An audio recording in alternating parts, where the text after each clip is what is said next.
Praise the lord. దేవుని పరిశుద్ధ నామమునకు స్తోత్రం కలుగును గాక. ఈ ప్రత్యేకమైనటువంటి సమయంలో ప్రకటన గ్రంథంలోని 7 బూరల గురించినటువంటి విషయాలు మనం తెలుసుకోవాలని ఆశపడుతున్నాను.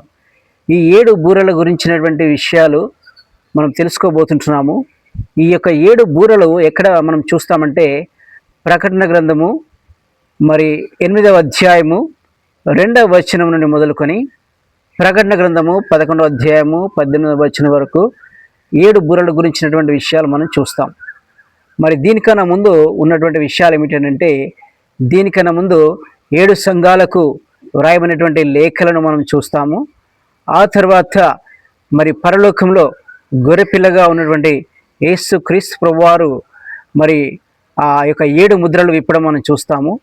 7 ముద్రలు విప్పడం అయిపోయిన తర్వాత ఇక్కడ మరొక సిరీస్ ఏదైతే ఉందో 7 యొక్క పరంపర కొనసాగడం మనం చూస్తున్నాము.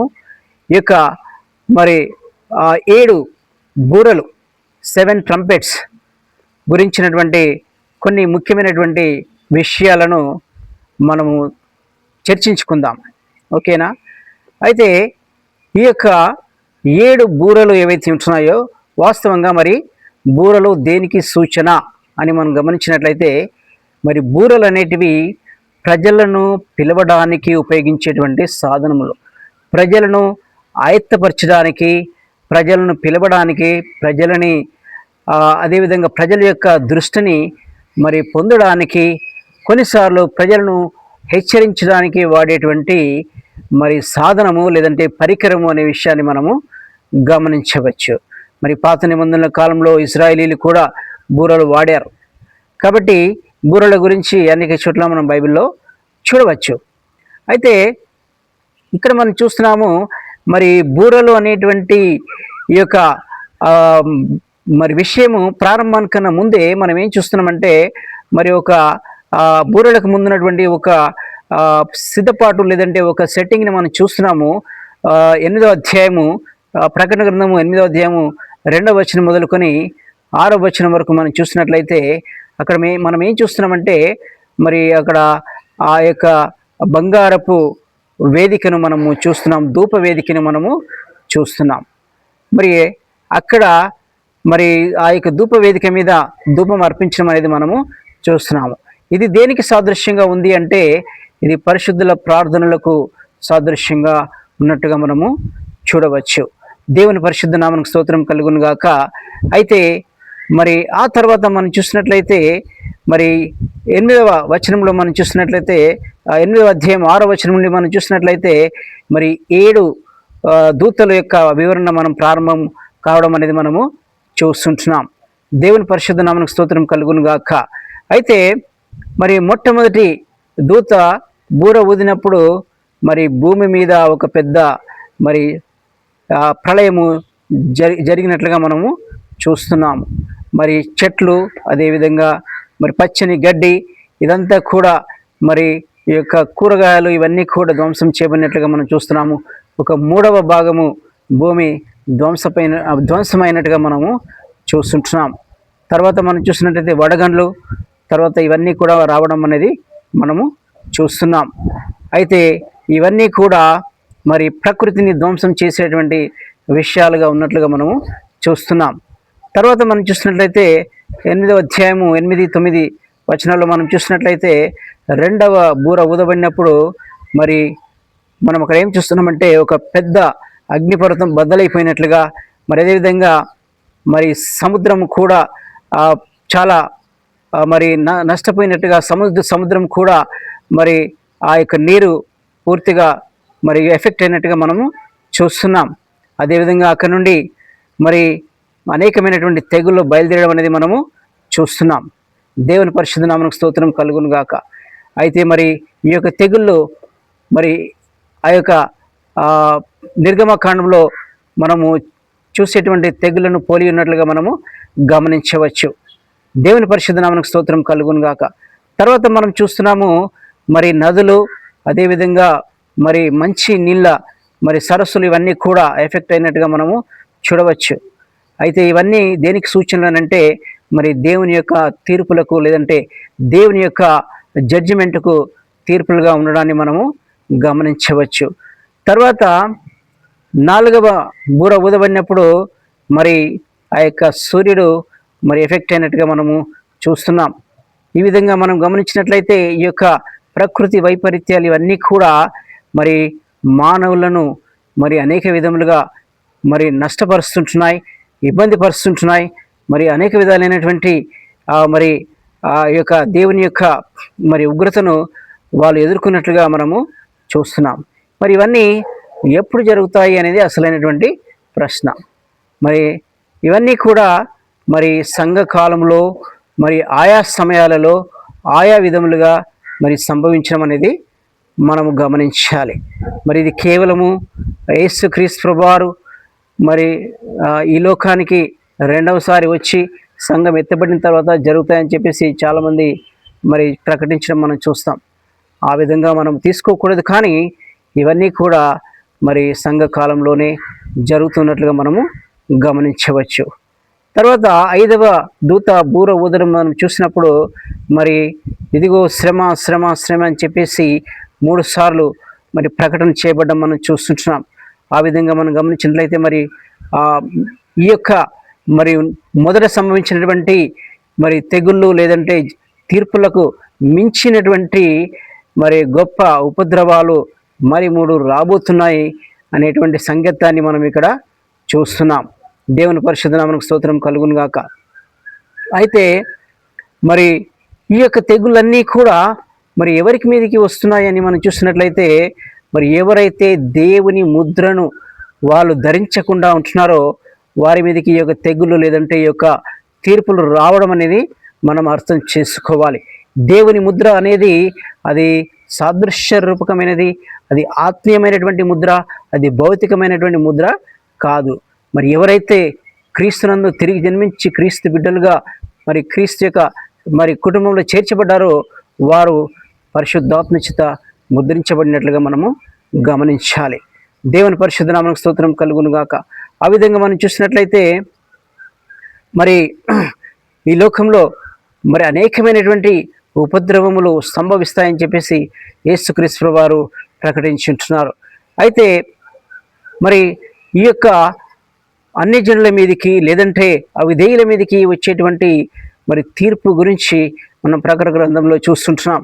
ఈ యొక్క మరి మనం చూసినట్లయితే ఈ యొక్క మిడతలు కావచ్చు, ఈ మిడతలు దేనికి సాదృశ్యంగా ఉన్నాయంటే ఈ మిడతలు అనేటివి మరి దురాత్మలకు సాదృశ్యంగా ఉన్నట్లుగా మనము అర్థం చేసుకోవాలి. అదేవిధంగా మనం చూసినట్లయితే మరి ఇంకా అనేకమైనటువంటి మరి ఈ యొక్క బాధలు, అనేకమైనటువంటి తీర్పులు, అనేకమైనటువంటి శ్రమలు మరి ఎవరికి కలుగుతున్నాయంటే ఇవన్నీ కూడా మరి దేవుని ముద్ర లేని వారి మీదకి వస్తున్నట్టుగా మనము అర్థం చేసుకోవాలి. దేవుని పరిశుద్ధ నామమునకు స్తోత్రం కలుగును గాక. అదేవిధంగా మనం చూసినట్లయితే మరి మనము ఈ యొక్క 5 నెలల పాటు మరి ఈ యొక్క మిడతలు అదేవిధంగా మరి ఈ యొక్క మరి రకరకాలైనటువంటి శ్రమలు మనుషులను బాధించినట్లుగా మనము చూస్తుంటున్నాం. అయితే ఈ విధంగా మనము గమనించినట్లయితే మరి దేవుని యొక్క ఉద్దేశాలను మనము అర్థం చేసుకోవాలి. దేవుని యొక్క ఉద్దేశాలను మనము తెలుసుకోవాలి. దేవుని పరిశుద్ధ నామమునకు స్తోత్రం కలుగును గాక. మరి ఇక్కడ మనం అర్థం చేసుకున్నటువంటి ముఖ్యమైనటువంటి విషయం ఏంటంటే మరి మనం ప్రతిదాన్ని కూడా మరి అక్షరానుసారంగా అర్థం చేసుకోకూడదు, కానీ అది సాదృశ్య రూపకంగా మనం అర్థం చేసుకోవాలి. అది సింబాలిక్గా చెప్పబడిందనే విషయాన్ని మనం అర్థం చేసుకోవాలి. మరి అదేవిధంగా ఈ విషయాలు ఏదైతే సంభవిస్తున్నాయో అది యేసుక్రీస్తు వారు మరి వచ్చాక సంఘం ఎత్తబడ్డ తర్వాతనే జరగబోతున్నాయి అనే విషయాలు మరి చాలామంది చెప్తున్నప్పటికీ కూడా మనం ఆ విధంగా అర్థం చేసుకోకుండా మరి ఇవి సంఘ కాలంలో ఆయా సమయాల్లో ఆయా విధములుగా మరి సాదృశ్య రూపంగా జరిగే విషయాలు అనే విషయాన్ని మనము అర్థం చేసుకోవాలి. దేవుని పరిశుద్ధ నామమునకు స్తోత్రం కలుగును గాక. ముఖ్యంగా మరి నేను ఈ యొక్క వీడియోలో మరి 2 సాక్షుల గురించి ముఖ్యంగా నేను మరి పంచుకోవాలనుకుంటున్నాను. ఈ 2 సాక్షులు ఎవరు?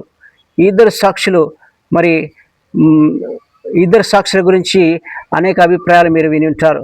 మరి మోషే ఏలియా అని చెప్పేసి, లేదంటే మరి మోషే హానోక్ అని చెప్పేసి ఈ విధంగా మరి చాలామంది వివరించడం మీరు చూసే ఉంటారు.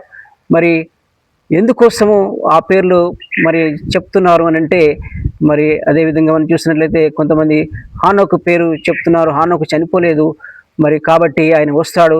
అదేవిధంగా ఏలియా చనిపోలేదు కాబట్టి మరి తను కూడా వస్తాడని కొంతమంది చెప్పడం. మరి అదేవిధంగా చూసినట్లయితే మరి ఇంకా రకరకాల మరి కారణాలతో మరి మోషే ఏలియా అని చెప్పేసి ఈ విధంగా వివరించడం మీరు చూడవచ్చు. అయితే మరి ఈ యొక్క ఇద్దరు సాక్షుల గురించి చెప్పబడినటువంటి మరి వర్ణన మనం చూసినట్లయితే, మరి వాళ్ళు ఒలీవ చెట్లు అని చెప్పేసి, దీపస్తంభములు అని చెప్పేసి మరి వర్ణించడం అనేది మనం చూస్తుంటున్నాం. మరి ఇద్దరు వ్యక్తులను మరి దీపస్తంభములుగా, ఒలీవ చెట్లుగా వర్ణించడం అనేది సాధ్యమవుతుందా అని మనం చూసినట్లయితే అది సాధ్యము కాదు. కాబట్టి ఈ ఇద్దరు వ్యక్తులు ఎవరు అంటే, ఈ ఇద్దరు వ్యక్తులు మరి సంగమునకు సాదృశ్యంగా ఉన్నట్లుగా మనము చూడవచ్చు. ఆ ఇద్దరు వ్యక్తులను ఆ యొక్క మృగం వచ్చేసి మరి చంపివేసినప్పుడు 3.5 దినములు వారు మరి ఆ విధంగా సమాధి చేయబడకుండా ఆ విధంగా వీధుల్లోనే విడవబడ్డం మనం చూస్తున్నాం. మరి ఇది దేనికి సాదృశ్యంగా అంటే, మనం సంఘ చరిత్రలో చూసినట్లయితే అనేక సార్లు సంఘమును మరి సైలెన్స్ చేసినట్లుగా, సంఘమును మరి పూర్తిగా మరి ఏమాత్రం కూడా ప్రభావితము లేని విధంగా, లేదంటే మరి సమాధి చేసినట్లుగా, మరి సంఘమును నిర్మూలించినట్టుగా చాలామంది భ్రమపడ్డారు. కానీ అది జరగని విషయం. సంఘం మళ్ళీ రివైవ్ అయింది. సంఘం మళ్ళీ బలం పుంజుకుంది, జీవం పొందుకుంది. సంఘము ఈ రోజున మరి క్రీస్తు వరకు మరి గొప్ప సాక్షులుగా సంఘం నిలబడ్డం మనం చూస్తున్నాం. ఇక 3.5 సంవత్సరాలు అనేటువంటి విషయం ఏదైతే ఉందో అది మరి దేనికి సాదృశ్యంగా ఉందంటే, 3.5 సంవత్సరాల యొక్క మరి యొక్క యుద్ధం ఏదైతే ఉంటుందో, 3.5 సంవత్సరాలు మరి ఆ యొక్క చెర ఏదైతే ఉంటుందో, 3.5 సంవత్సరాలు దానియేలు ప్రవచించినటువంటి ప్రవచనము మరి యొక్క నెరవేర్పును మనం చూసినట్లయితే మరి ఆ విధంగా మనం గమనించవచ్చు. అదేవిధంగా యెరూషలేము పతనమైనప్పుడు కూడా అదేవిధంగా 3.5 సంవత్సరాలు సీజ్ చేయబడినట్లుగా మనం చూస్తాం. అదేవిధంగా మనం చూసినట్లయితే మరి 3.5 సంవత్సరాలు అనేది మరి ఈ యొక్క ముట్టడి వేయబడడానికి సాదృశ్యంగా మనం గుర్తుపెట్టుకోవాలి. కాబట్టి మరి ఆ విధంగా 3.5 సంవత్సరములు అనేది కొద్ది కాలము అనడానికి, లేదంటే సంఘానికి సంబంధించేటువంటి శ్రమలకు సంబంధించినటువంటి సాదృశ్యంగా మనము తీసుకోవాలి. దేవుని పరిశుద్ధ నామమునకు స్తోత్రం కలుగును గాక. అదేవిధంగా నీరో కూడా సంఘమును మరి 3.5 సంవత్సరాలు, దాదాపుగా 3.5 సంవత్సరాలు హింసించినట్లుగా మనము చూడవచ్చు. కాబట్టి ఇద్దరు సాక్షులు ఎవరు అంటే, మరి ఇద్దరు సాక్షులు సంఘానికి సాదృశ్యంగా ఉన్నారే, కానీ ఇద్దరు సాక్షులు మరి కేవలం ఇద్దరిగా మనము తీసుకోకూడదు. ఎందుకోసమంటే మనం జకర్యా గ్రంథంలో కూడా చూస్తున్నాం. అక్కడ జెరుబాబెలు, అదేవిధంగా యెహోషువను మనం చూస్తున్నాం. వారు మరి ఒలీవల మరి వారి గురించి చెప్పబడినటువంటి మాట ఏమిటంటే, మరి వాళ్ళు ఒలీవ చెట్లుగా ఉంటున్నారు. కాబట్టి సాదృశ్యంగా మరి సంఘం గురించి చెప్పబడినటువంటి ఈ యొక్క మాటని మనం గ్రహించాలని కోరుతున్నాం. ఈ యొక్క అధ్యాయంలో అనగా ముఖ్యంగా మరి 11వ అధ్యాయం చివరికి వచ్చేసరికి మనం చూస్తున్న విషయం ఏంటంటే, యేసుక్రీస్తు ప్రభువారు ఆల్రెడీ వచ్చేసారు. యేసుక్రీస్తు ప్రభువారు వచ్చేసారు. మరి ఆయన మరి ఆ యొక్క అంతిమ తీర్పు మరి సంబంధించినటువంటి వర్ణన మనం చూస్తున్నాము.